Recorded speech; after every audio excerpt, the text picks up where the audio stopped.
Muy buenas tardes. Nos reunimos el día de hoy para empezar a ver el área de accidentología y SOA. Mi nombre es Elizabeth Ramírez Giraldo, soy docente de la institución universitaria Marco Fidel Suárez de Bello. Soy abogada, técnica profesional en enfermería y inspectora de tránsito del municipio de Barbosa. Nos reunimos entonces hoy para iniciar a ver todo lo que tiene que ver con los accidentes y el manejo que se le da al SOAT dentro de los accidentes. ¿Qué es la accidentología? La accidentología es la primera materia que se ve para poder trabajar la parte de tránsito. La accidentología, como su nombre lo llama, es por medio de una ciencia, porque guía ciencia, poder determinar cuáles son las posibles causas que llevan a que se genere un accidente. Entonces, lo primero que vamos a mirar es poder hacer una introducción, que es en la unidad número 1, vamos a definir unos términos que necesitamos para poder tratar este tema. Entonces, lo primero es introducción de accidentología vial. El accidente es un suceso fortuito o eventual que altera el orden de las cosas que involuntariamente originan daños en las personas u objetos. Accidente de tránsito. El accidente de tránsito es aquel que sobreviene en las vías de circulación con ocasión del tránsito de vehículos. También puede contextualizarse como aquel suceso en el que están involucrados un vehículo y un peatón o un vehículo con otro vehículo. Dentro de los orígenes del vocablo accidentología, el neologismo accidentología comprende la unión de dos vocablos: accidente, derivado del latín adcado, a o al, hacia, y cado, cadere, caer, caída, y logía, derivada del griego logos, discurso, estudio, tratado. Entonces, resumiendo, se podría decir que accidentología vial es la disciplina, la que estudia las causas y efectos de los accidentes terrestres, realizando una investigación forense y propone las medidas adecuadas para atenuarlos. Dentro de la accidentología tenemos que aprender a determinar cuáles son los factores y las causas que llevaran a que se produjera una colisión o donde se ven involucradas personas. Entonces, la accidentología es la herramienta esencial para que nosotros empecemos a desarrollar todo lo que tiene que ver con el área de tránsito, para poder identificar las posibles causas que llevaron a que se produjera un accidente.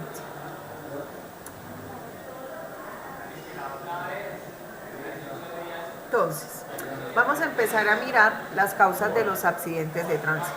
La causa de un accidente implica cualquier comportamiento, condición, acto u omisión sin el cual el accidente no se hubiera producido.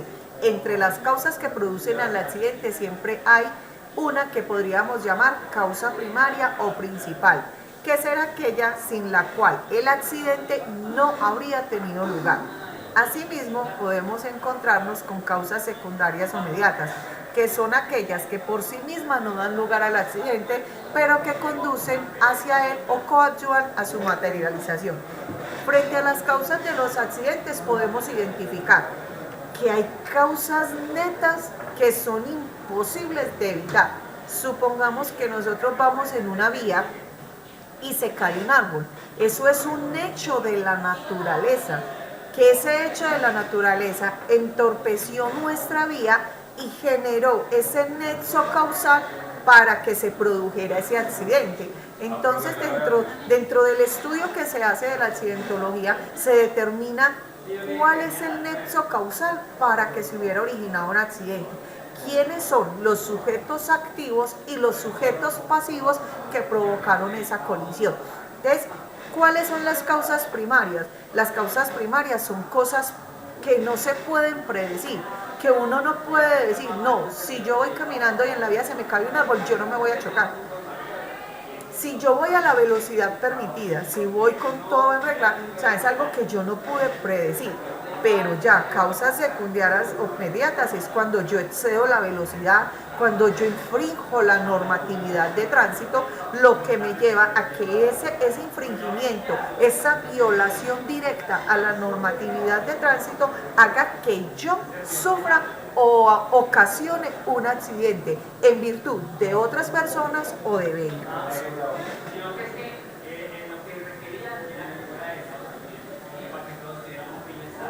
Clases de accidentes de tránsito. Los criterios se clasifican, los criterios pues utilizados son por su situación. De acuerdo a la situación del accidente de tránsito pueden ser urbanos, que son en el área urbana, se desarrollan en una calle o vía urbana, interurbanos o rurales, originados en una vía interurbana. ¿Cuáles son las vías interurbanas? Que salen de la ciudad hacia las áreas rurales o municipios. Por su resultado, mortales, cuando ocasionan el fallecimiento de una persona o más, con heridos cuando solo causan lesiones y con daños materiales solo se producen perjuicios en la propiedad. ¿Qué es un choque? Entonces, dentro de los que estábamos analizando como daños materiales, solo se producen perjuicios en la propiedad, es cuando solamente se presentan daños en el vehículo y no hay lesiones ni a personas ni a conductores. Continuamos con el tercero. Por el número de vehículos implicados podemos tener simples o complejos.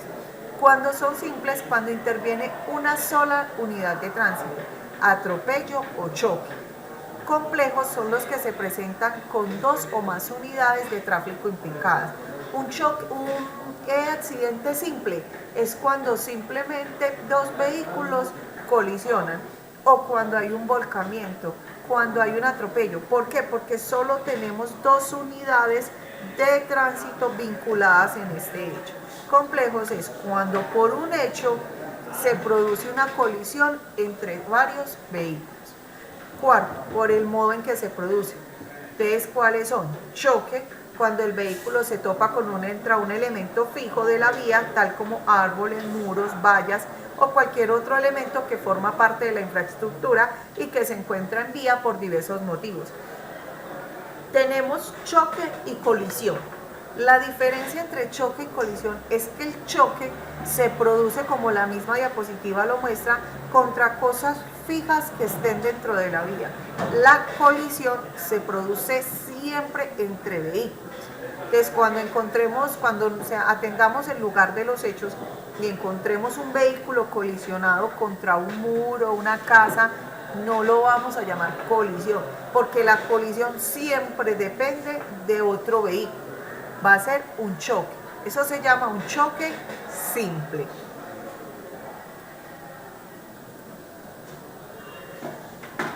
Hay frontales, que las colisiones pueden ser, los choques pueden ser frontales, y hay uno que es central, excéntrico o angular. ¿Cuáles son los choques frontales o central? Cuando coinciden aproximadamente los ejes longitudinales de los vehículos. O sea, cuando chocan frente a frente. Esa sería una colisión frontal. Cuando los dos chocan frente a frente. Una excéntrica, cuando los ejes longitudinales son paralelos, pero no coincidentes. O sea, cuando ellos chocan de frente, pero por una de sus puntas. Eso sería un excéntrico. Y angular, cuando los ejes longitudinales forman un ángulo de 90 grados.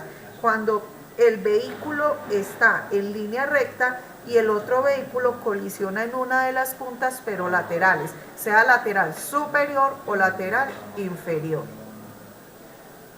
¿Cuáles son los choques por embestida? Perpendiculares, cuando forman los ejes de un ángulo de 90 grados. Y por oblicuas, cuando el ángulo que forman los ejes no es de 90 grados. ¿Qué son colisiones reflejas? Más adelante vamos a observar unos dibujitos para que me puedan entender qué quiero decir con estos tipos de colisiones. Reflejas es cuando se producen dos o más colisiones sucesivas entre sí. La colisión por alcance, cuando dos o más vehículos entran en colisión de tal modo que la parte frontal de uno lo hace con la parte posterior del otro. Y con la colisión por raspado, cuando se produce el roce entre los laterales de ambos vehículos.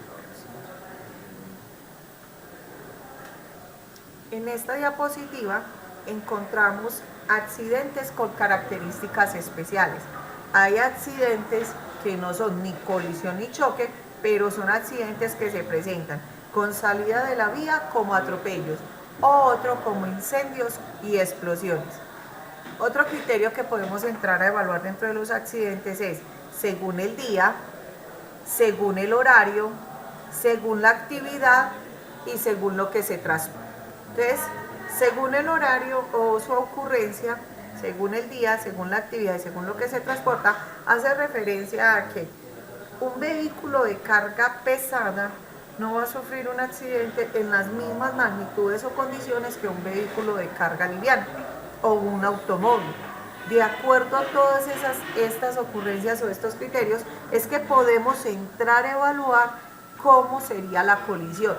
Si es de día, si es de noche, si está seco, si está mojado. Entonces, todas estas características las que tenemos que entrar a evaluar para poder determinar una colisión entre dos vehículos.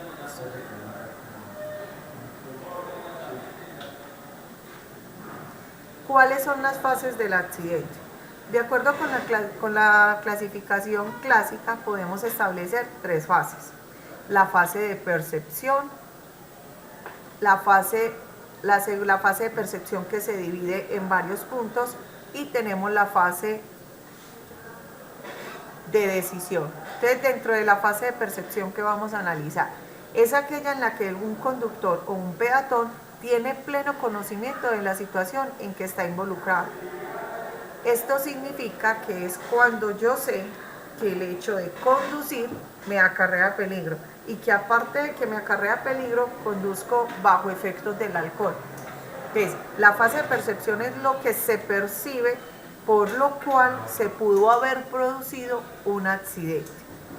Dentro de esta fase se componen dos puntos. El punto de percepción real, que es aquel cuando el conductor tiene pleno conocimiento del peligro del accidente, es subjetivo, depende de la capacidad de cada conductor, de su experiencia y su conocimiento.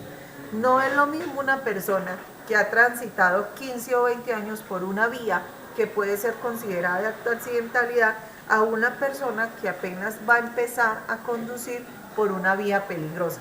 Entonces, dentro de estas características de la accidentología se determina mucho la experiencia para poder tanto conducir vehículos grandes y de alta tonelaje como los vehículos pequeños en vías de alto flujo vehicular y que son peligrosas para su tránsito. Una de ellas podría ser la vía Matasanos. La vía Matasanos es una de las vías más peligrosas que se tiene, pero es por lo mismo, porque es una vía de alta accidentalidad y que conducen vehículos de alto tonelaje. También tenemos dentro de otro punto de percepción, es el punto de percepción posible. Es el punto en donde el conductor debió darse cuenta de la posibilidad en que ocurriera el accidente y es objetivo. El punto anterior, como lo pudimos ver, es subjetivo. El punto de percepción real es subjetivo porque es que, yo no puedo determinar dónde me voy a accidentar. Yo no puedo salir de mi casa pensando me voy a accidentar, me voy a accidentar. Es un punto subjetivo que no me da claridad frente al punto de percepción real donde puede suceder una colisión. En cambio, frente al punto de percepción posible, que es un punto objetivo, él me determina dentro de las condiciones de la vida cuáles son las posibles causas por las que yo podría haber sufrido un accidente.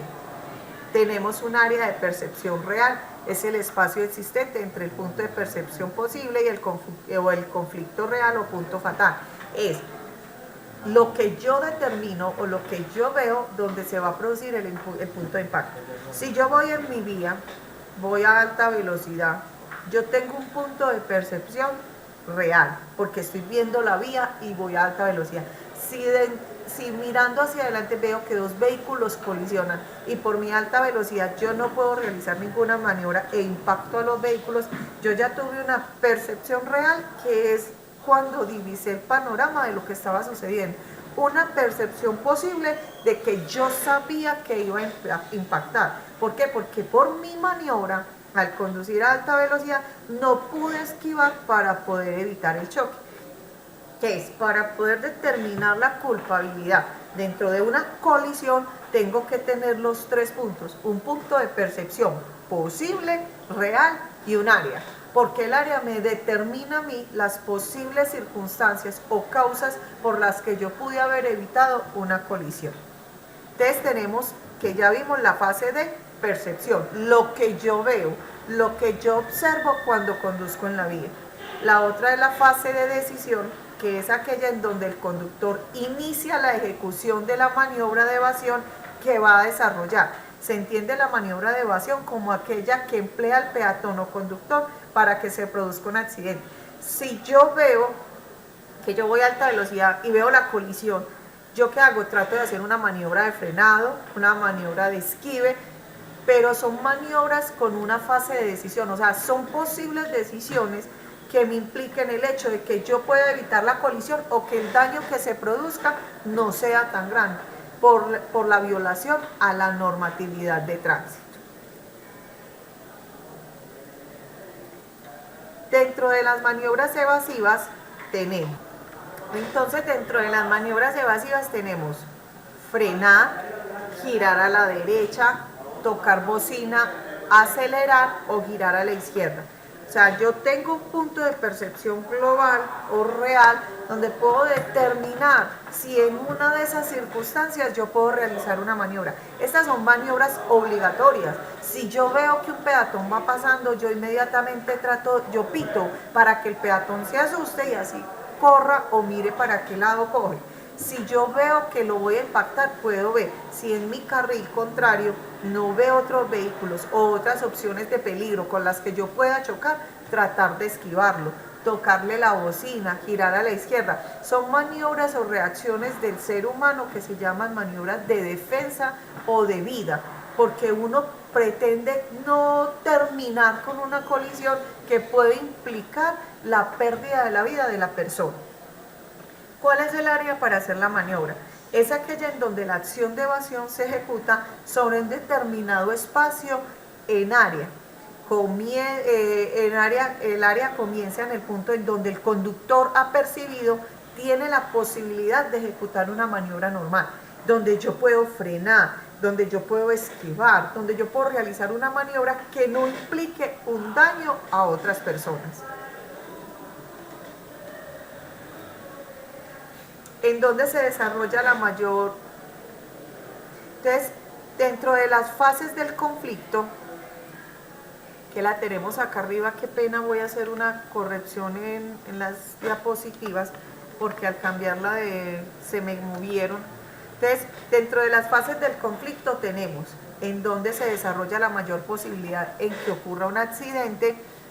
En área de conflicto tenemos en la zona en donde existe la mayor posibilidad de que ocurra un accidente. El punto de conflicto es aquel en donde se consuma el accidente. Este punto siempre estará ubicado dentro del área de conflicto. Y la posición final es la posición de inmovilización que adoptarán los vehículos y objetos una vez que el accidente llegó a su etapa final. Entonces, ¿qué se hace? Simplemente, cuando yo voy a plasmar el lugar de los hechos, yo tengo que determinar el área del conflicto, donde sucedió el accidente, el punto donde se produjo el conflicto y la posición final en la que quedaron cada uno de los vehículos que intervienen en este hecho. Entonces vamos a mirar las colisiones. Las que yo les mencionaba ahora, que decía colisión frontal, cuando los dos chocan frontalmente. Colisión por alcance.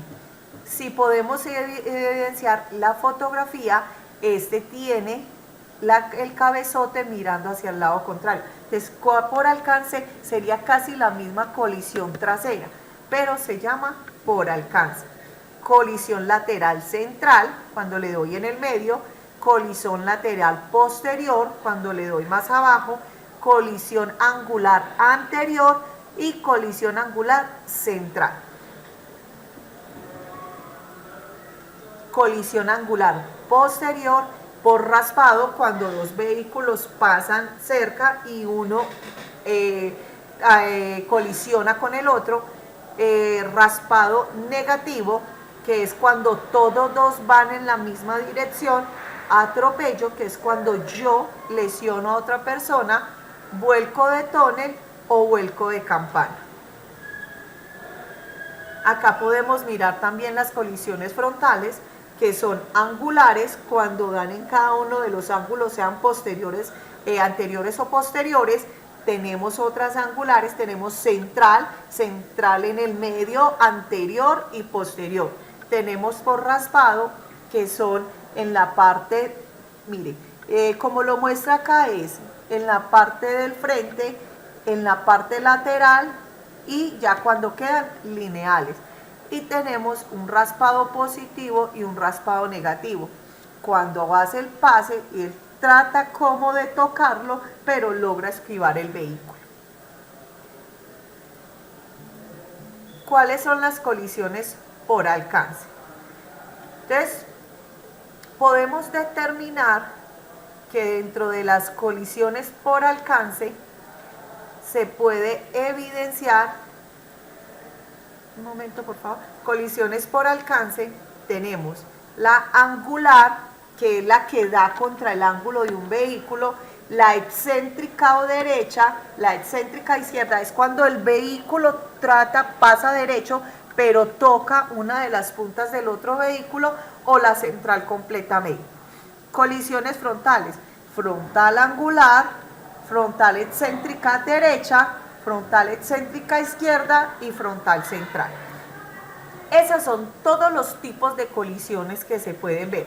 Lo que pasa es que a veces los agentes de tránsito no realizan los nombres tan técnicos como los estamos viendo, pero realmente deberíamos de colocar cada uno de los tipos de colisiones que en este momento estamos observando, para que así ayudemos al inspector a tomar una decisión apropiada y acorde en derecho y a las normas del Código Nacional de Tránsito. Tenemos que tener claro que el Código Nacional de Tránsito es una norma especial. Es una norma especial porque ella sola subsana sus faltas, a no ser que en virtud de que él no tenga la respuesta a algo, se debe acudir a otras formas. Entonces, si un IPAC está bien hecho, tenemos un buen informe de accidente de tránsito, podemos determinar y podemos identificar una verdadera culpa en uno de los conductores infractores. Cuando hay homicidios y los agentes de tránsito tienen la función de policía judicial, hacen unos buenos actos urgentes, una buena inspección técnica del cadáver, un buen álbum fotográfico, un buen bosquejo topográfico, es fácil para el fallador tener una buena decisión en virtud de quién infringió la normatividad de tránsito. Tenemos que tener claro que no son solo los vehículos. Los peatones infringen la normatividad de tránsito y tienen la causal para que eso lleve a que se cause un daño. Dentro de lo que yo les explicaba ahora, tenemos un nexo causal frente a un sujeto activo y un sujeto pasivo, que se determina en una colisión como las que vemos acá. Tenemos un sujeto activo y un sujeto pasivo. ¿Quién iba en su vía? Por ejemplo, en un choque, cuando hay una vía principal y de pronto hay una vía arteria, quien se incorpora a la vía es quien debe tener cuidado que cuando el vehículo, quien lleva la prelación vial, haya pasado para incorporarse. Pero si yo me incorporo sin tomar las debidas precauciones, tengo que ser yo quien genero el nexo causal y el sujeto pasivo para la acción. Entonces tenemos acá, dentro de las colisiones de las motos, tenemos la anterior o angular, tenemos la central y la posterior. Dentro de las motos, las colisiones que se presentan son un poco menos, porque el vehículo es lineal, es un vehículo que tiene dos lados y solo tres partes: parte central, parte posterior, central y anterior. Entonces siempre las colisiones dentro de estos vehículos determinan una causal, pero es una causal lineal frente al incumplimiento de la normatividad de tránsito. En los vehículos, como el vehículo es más ancho, podemos determinar muchas otras formas de colisión. Acá podemos ver que estas son todas las embestidas perpendiculares, anterior, central o posterior, o embestidas oblicuas, anterior, central y posterior. ¿Qué es el atropello? Para fines prácticos consideremos que en hechos relacionados con el tránsito terrestre de vehículos, los atropellos son el contacto violento entre un vehículo en movimiento en contra de un peatón. No se consideran como atropellos las colisiones entre vehículos de poca masa, como bicicletas o motocicletas, en contra de vehículos de mayor masa como automóviles, autobuses o camiones, ya que para la investigación de hechos de tránsito terrestre, dichos eventos se clasifican dentro de las colisiones de vehículos. El atropello por un automóvil provoca por lo general un traumatismo complejo, en el que existen contusiones diversas, cortes y quemaduras. Por lo general, el atropello tiene unas fases, existiendo dos modalidades, completo o incompleto. El atropello completo se caracteriza por presentar las siguientes fases: choque, caída, aplastamiento y arrastre. El incompleto se da cuando falta alguna o varias de las fases anteriores. El diseño de la parte delantera del vehículo va a influir notablemente en la severidad de las lesiones, por lo que se están diseñando automóviles con sistema de seguridad pasiva que los hacen menos agresivos. El airbag de peatones, capó activo que se elevan al detectar el atropello y capó de deformación controlada con una cámara de aire amplia entre capó y motor. Entonces, dentro de las fases del atropello completo está el choque, que es el impacto con el vehículo que alcanza o golpea al peatón; la caída del peatón, que es aquella que existe una pérdida del equilibrio de la persona como consecuencia del empujón, provocando la caída sobre el suelo. En caso de que el empujón se produzca en la espalda, la caída será de frente y viceversa. Está el aplastamiento, se produce cuando una rueda del vehículo pasa por encima del cuerpo de la víctima; y el arrastre, que ocurre cuando la ropa de la víctima queda enganchada en cualquier parte saliente de la zona baja del vehículo. Entonces, dentro de la accidentología vial podemos identificar en estas figuras o en estas diapositivas cómo sería la posición de los vehículos. Miren, punto de reacción, punto de percepción real, punto de percepción posible. Acá tenemos área del conflicto, área de maniobra donde él puede esquivar para evitar chocar con este vehículo, posición final, y es el punto de impacto. Los dos impactan acá y cada uno coge diagonalmente. Punto de impacto, acción evasiva y distancia de reacción. Entonces, miren dentro de este plano todos los puntos que se entran a evaluar cuando hay un accidente de tránsito. Causas que concurren a la producción del accidente de tránsito. En toda actividad humana concurren ineludibles tres factores inseparables: el medio ambiente, la máquina y el hombre. En materia de accidente de tránsito, estos tres factores se conjugan en lo que se conocen como el triángulo accidentológico. En esta figura geométrica, la base es ocupada por el factor humano, el cateto de la izquierda, y el de la derecha por el factor vehicular. De la base es el factor humano, el cateto de la derecha es el factor ambiental y el cateto de la izquierda es el factor vehicular. Entonces, como en geometría los lados de los triángulos se encuentran unidos por los vértices, puntos estos donde se encuentran ubicados en el superior la ingeniería que vincula al medio ambiente, vías de comunicación como el automotor; en el de la derecha la legislación, que une las condiciones que debe reunir el automotor para circular y el comportamiento del hombre; y en el de la izquierda la educación vial, mediante la cual deben instruirse al hombre para su adecuado comportamiento en el ambiente. Pasaremos a desarrollar seguidamente todos y cada uno de los factores que concurren en la producción de un siniestro. ¿Cuál es uno de los factores iniciales que acabamos de nombrar? El factor humano. El factor humano en este momento, de acuerdo a lo que ha determinado el Ministerio de Transporte, antes se entregaban las licencias de conducción a cualquier persona. Se determinaba que una persona que no supiera leer ni escribir, solamente conociera el dibujo de las señales de tránsito, portaba licencia de conducción. De acuerdo a los estudios que se han realizado de seguridad vial, se logró determinar, y por eso se aumentó el costo de la licencia, es que una de las incidencias que tiene frente a la accidentalidad es el factor humano.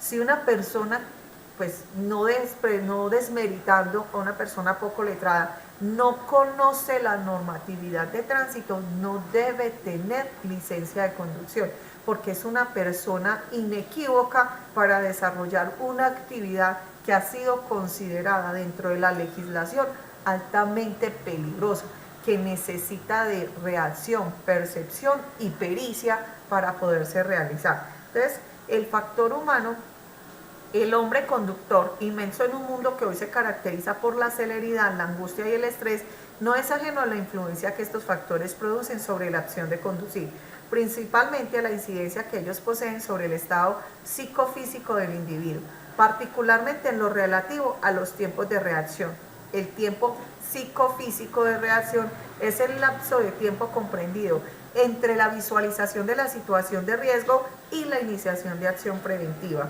representada generalmente por la realización de las maniobras de evasión o frenada.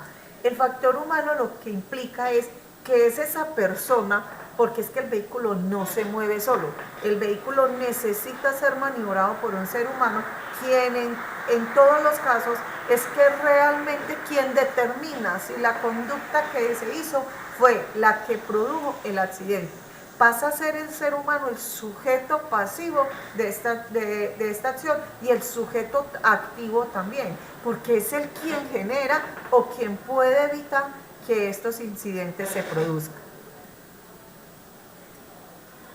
Los agentes exógenos, que son los agentes externos, contribuyen a aumentar considerablemente el tiempo de reacción por atenuación a los reflejos motivados por los factores tales como la depresión de los centros de inhibición, como las causas por el alcohol o la distorsión de la relación espacio-tiempo causadas por alucinógenos o estupefacientes. Lo que hace referencia acá es que realmente es incidente el hecho de que una persona, por ejemplo, consuma medicamentos que producen somnolencia, consuma alimentos pesados cuando va a conducir, conduzca con alucinógenos, bajo el estado de embriaguez. Mucha gente dice, una cerveza no hace nada. No, una cerveza sí hace, porque es que el alcohol produce una depresión del sistema nervioso central que ayuda y que da esa información al cuerpo para no tener los 5 sentidos. Entonces, ¿por qué en este momento se sanciona tan duro por embriaguez?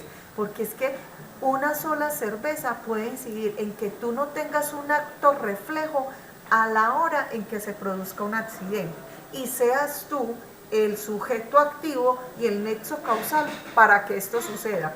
Hay muchas personas y hay mucha accidentalidad en cuanto a una cerveza. Los conductores de moto tienen que tener un ánimo vigilante. Es un vehículo que requiere demasiada pericia. Una cerveza puede producir somnolencia y hay conductores de estos vehículos que tienen sueños cortos o microsueños, como se llaman comúnmente, y son los que generan el factor para que se produzcan los accidentes.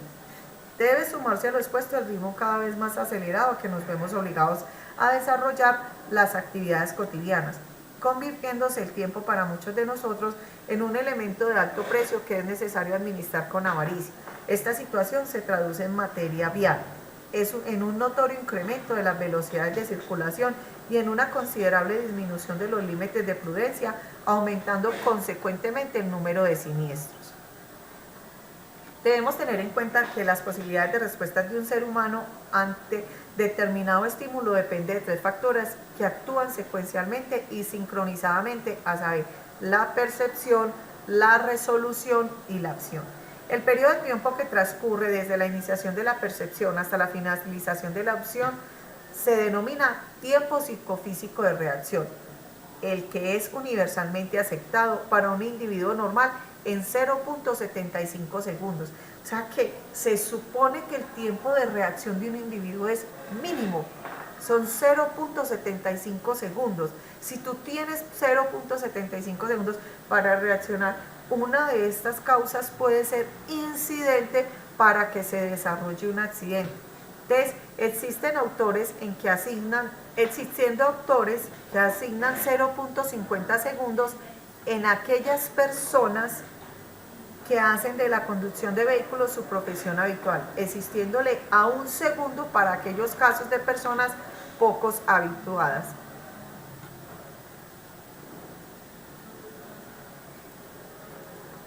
En consecuencia, todo tiempo psicofísico de reacción superior a 1 segundo se considera patológico. Están determinando 1 segundo para reaccionar. Cuando se consume o cuando se tienen hábitos que no son saludables, ese 1 segundo se puede convertir en un tiempo de respuesta prolongado que puede llevar a la ocurrencia de un accidente de tránsito. Como se expresará, existen factores endógenos y exógenos. Endógenos son internos y exógenos son externos, que influyen directamente sobre el tiempo de reacción, aumentándolo, lo que implica asimismo un aumento del riesgo del siniestro. Entre los primeros se contabilizan principalmente las dolencias de la visión, del sistema nervioso y auditivo, mientras que entre las segundas se destaca el efecto que sobre el organismo humano posee el alcohol, los psicofármacos, los estupefacientes y drogas de abuso en general. También influyen en la reacción del conductor las ingestas copiosas recientes, las vigilias y la fatiga de viaje, como así también el uso de sistemas de audio por auriculares, teléfonos celulares, la calefacción excesiva y el exceso humo del cigarrillo. Ahora vamos a pasar a ver el factor ambiental. El medio en el factor ambiental lo que determina es dentro del factor humano y el factor ambiental. Entonces, habíamos determinado dentro del factor humano, también habíamos visto que otro de los factores importantes para la ocurrencia de los accidentes es el factor ambiental. Este factor se encuentra constituido por los elementos que independientemente entre sí se ven íntimamente relacionados en materia vial, las condiciones meteorológicas y el camino.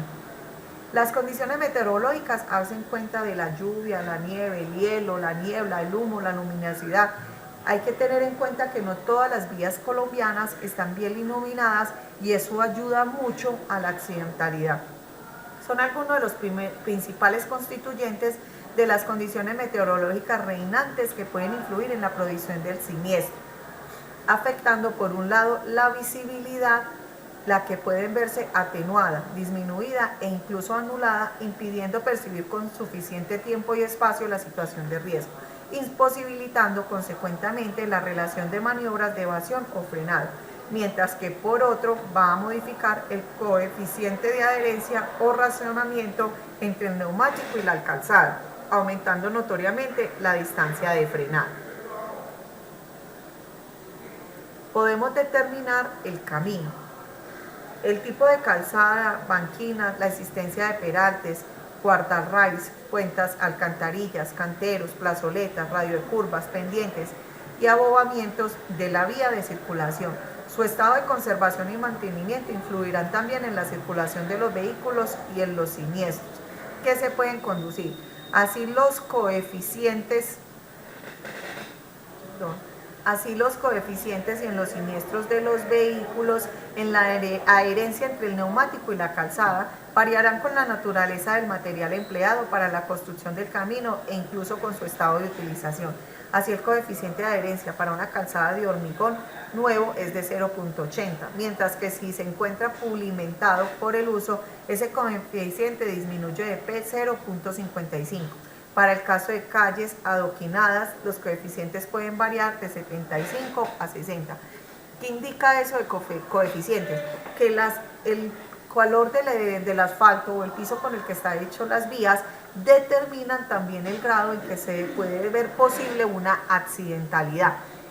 Las vías colombianas no están hechas para andar a velocidades máximas a 80 kilómetros por hora. Entonces, el coeficiente frente a esto determina o sea, si la vía no está hecha para eso, estamos importando vehículos para andarlos a alta velocidad y eso ha aumentado la accidentalidad en Colombia.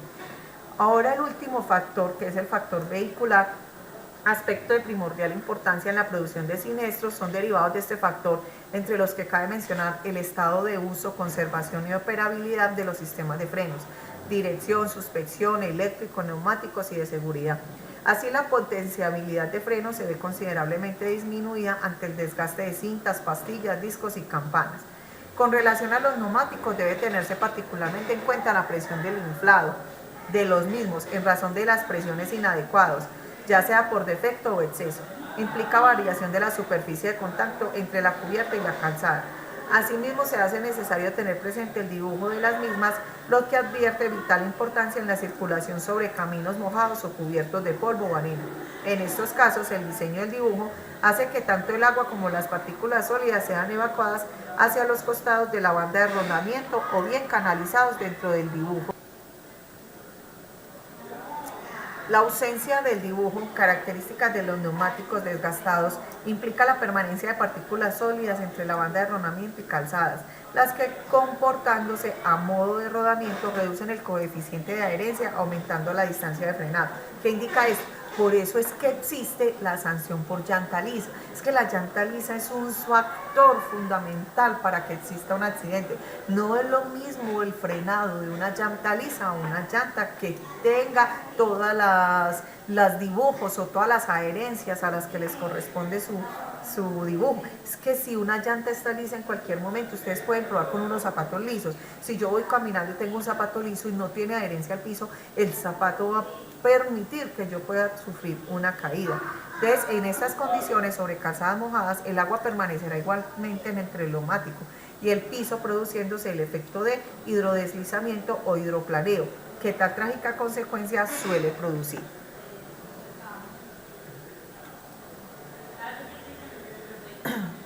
Entonces, la deficiencia conservación del componente del tren delantero. Entonces, en la accidentología, los oficiales principales del sistema de suspensión, amortiguadores, espirales y elásticos y de dirección como cremallera, barra, estabilizadores para la dirección, atentan contra la estabilidad del automotor, pudiendo ser causal de accidente, como lo son también los efectos o deterioros en el sistema de iluminación, luces de posición, giro o faro. El diario incremento de la cantidad de vehículos en circulación para una infraestructura vial que no se moderniza a igual ritmo y la incidencia de la situación económica posee sobre el mantenimiento en general de la mayoría de los vehículos actualmente en uso, tanto en medios urbanos como rurales. Influyen también en la forma directa sobre el accidente que a diario se produce. Bueno, entonces con esta parte terminamos de ver todos los tres factores fundamentales que inciden en la ocurrencia de un accidente.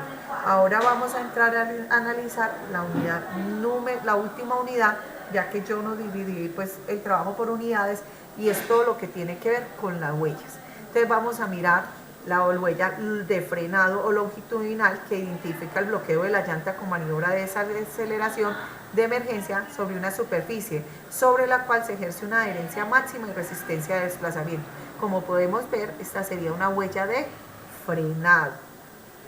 Tenemos huellas no uniformes cuando se observan huellas diferentes en paralelas que se pueden encontrar de frenado con uniforme sobre la vía debido a diferentes causas, como por ejemplo cuando la llanta presenta deformaciones o averías, de las cuales se destacan las siguientes: presión de inflado o alta, cuando la llanta está demasiado inflada, ejerce una presión sobre la huella, la cual demuestra una huella no uniforme. Tenemos la huella de arrastre metálico, que se puede observar perfectamente. Tenemos la huella de arrastre de llanta. Son producidas por las ruedas de su vehículo, el cual cambia su trayectoria al ser aplicada una fuerza externa de su estructura, producto de un impacto. En su dibujo puede observarse líneas horizontales o diagonales en dirección al impacto. Tenemos la huella de trayectoria, que nos puede indicar la trayectoria en la que salió el vehículo, producidas por una rueda sin bloqueo, apreciable en superficies blandas como tierra, barro, gravilla, entre otros, o por aquellas superficies que se deforman al sobrepaso de un vehículo, dejando marcado el dibujo de la banda de rodaduras. Igualmente se pueden observar sobre las superficies duras y siempre y cuando exista humedad entre las dos superficies. Tenemos la huella de aceleración, huella que produce con el patinaje de la llanta por tracción del vehículo sobre superficies con elevada capacidad de adherencia, apreciándose en algunas ocasiones restos de materiales lanzados en sentidos contrarios a la marcha del vehículo. Estas huellas serán marcadas únicamente por la llanta de tracción. Estos son algunos fenómenos físicos de la colisión que quería pues que tuvieran como presente y que van a tener en sus diapositivas para que vean. O sea, aquí podemos, por ejemplo, mirar de acuerdo al grado de alcohol cuál es la incidencia en las personas, que sería bueno que le dieran una ojeadita para que miraran cuando me tomo 2 a 4 tragos, de 5 tragos, 9 tragos. Por ejemplo, en 15 horas ya me tomé todos los tragos que me iba a tomar. Aquí me tomé de 1 a 2, 3, 5 y 6. Esta es la incidencia frente al daño y frente a la seguridad vial. Entonces, ¿cuál es lo más importante de accidentología? Podamos identificar, cuando estamos en un hecho de tránsito, poder identificar cuál de los factores fue el que incidió en la colisión, cuál es el tipo de colisión, qué llevó a que se generara un accidente de tránsito y cuáles huellas hay sobre la vida que nos van a permitir identificar cuál es la causa del accidente y si hay un obsiso, cuál es la causa, qué fue lo que llevó a que esta persona falleciera en este accidente de tránsito. Espero haya sido claro para ustedes la explicación sobre esta área. Nos veremos en una próxima oportunidad. Muchas gracias.